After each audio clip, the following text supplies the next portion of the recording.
Here you stand in your physical body, sifting and sorting, doing step one so effectively, as individuals and as collective consciousness.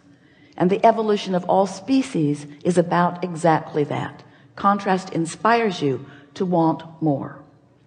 So source becomes vibrationally a part of what you have become, and establishes a vibrational frequency that you can never separate yourself from. And you can tell that that vibrational frequency exists because you have emotions that tell you that it does. When you feel elation, that's your indicator that you're right now in perfect resonance with that vibrational frequency. When you feel frustration, that's your indication that you are not in perfect resonance with that frequency, but you're not so far off from it. When you feel hopeful, you're closer to that frequency. When you feel love, you're right smack dab in the middle of it. When you feel clarity, when you feel elation, passion, you're right up to speed. When you feel despair, when you feel fear, you're really far away from that vibration. So this is a very important thing to understand. You've launched the rocket and it is part of you. And that source energy part of you from which you came, who always holds you in constant awareness, is holding the vibrational frequency of your greatest becoming, of your furthest most expansion. But if you don't get up to speed and stay up to speed with that expansion, then you feel the gap. And that's what negative emotion is.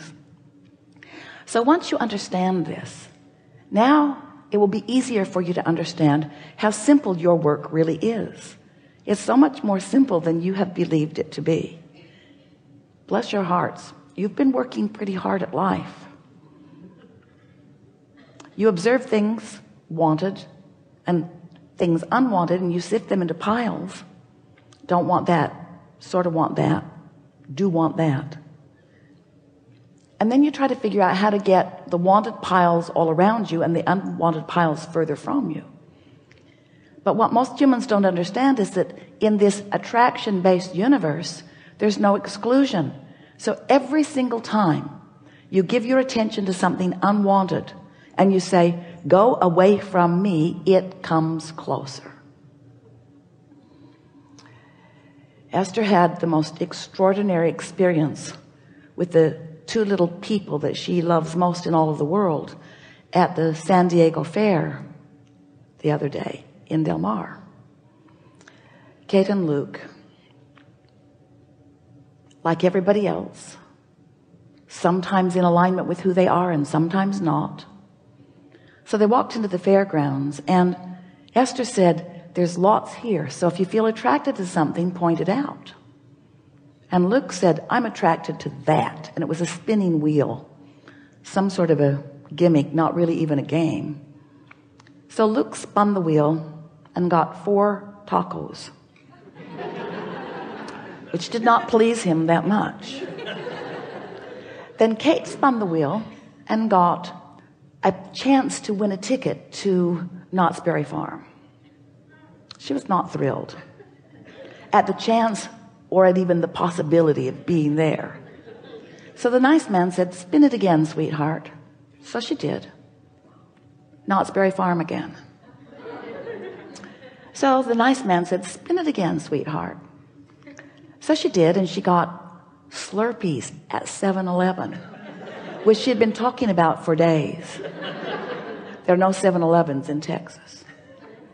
And then the day began. Esther stood back and watched the momentum of happiness beginning with Kate and the momentum of pain and agony beginning with Luke. Because not only did he not win, Kate did. Not only did he not get what he wanted, she got to go 3 times until she did. So the day unfolded. They were playing games, and the very first thing that happened was they were at a very difficult basketball place. It seemed almost impossible to actually make it go in the basket. Just kept bouncing back. And Luke is really, really, really good at basketball. really good at it. So he tried and tried and tried. Esther invested close to his college education. And then Kate said, let me try, and it went right in. And she got a great big stuffed animal, Pegasus. It was a girl's dream. And Esther looked at Kate, who was not touching the floor, and then she looked over at Luke, who was hanging his head. He was very, very, very, very sad. So off they went to the next game. This one was where you throw quarters across the table. And if they land on the right exact spot, then you get something. So Kate got a little thing and another little thing and another little thing. And Luke said, it's like they don't want me to win. And Esther is thinking, it's how it feels, isn't it? When things aren't working out for you, it feels like someone's doing it to you. Because when you want something and it's not coming, it doesn't seem possible that you would do it to yourself, because you want this thing that you want. So Esther is thinking, I would so like to explain the way all of this works again, right in the middle of all of this. But of course, when you're not feeling good, that's not the time that you're going to hear. And Esther could see Kate spiraling upward and Luke spiraling downward. And somehow they seemed hooked together in some freakish way. And so then there was the water game. You shoot the water into the little holes, and they all lined up. There were 5 of them. They all lined up. Kate was on station number 2. Squirt, squirt, squirt, squirt, squirt, squirt. Number 2 is the winner. Let's do it again. Squirt, squirt, squirt, squirt, squirt, squirt, squirt. Number 2 is the winner. Let's do it again. Squirt, squirt, squirt, squirt, squirt, squirt, squirt. Number 2 is the winner. Mine's broken. It didn't seem possible that Kate could continue to win, but she did all day long. She had so many stuffed animals, Esther had to make a trip back to the car because they could not lug them all around. So then the reason they'd gone to the concert is because Train was there. Train was going to presentation later that night, and so they arrive after a long, fun and not fun, really funnest day ever and worst day ever. And they arrive at the concert, and they're sitting in their seats, and a nice man comes up to Kate and says, would you like to go on stage with Train tonight?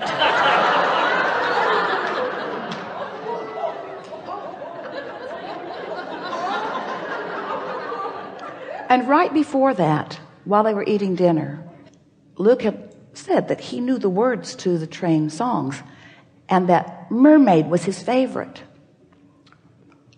What song will you be dancing with Train tonight, Kate? Mermaid.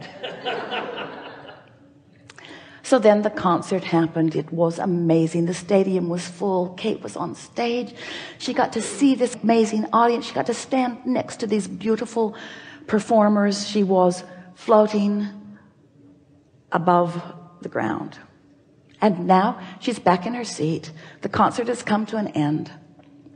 The audience is demanding an encore. Train comes back onto the stage.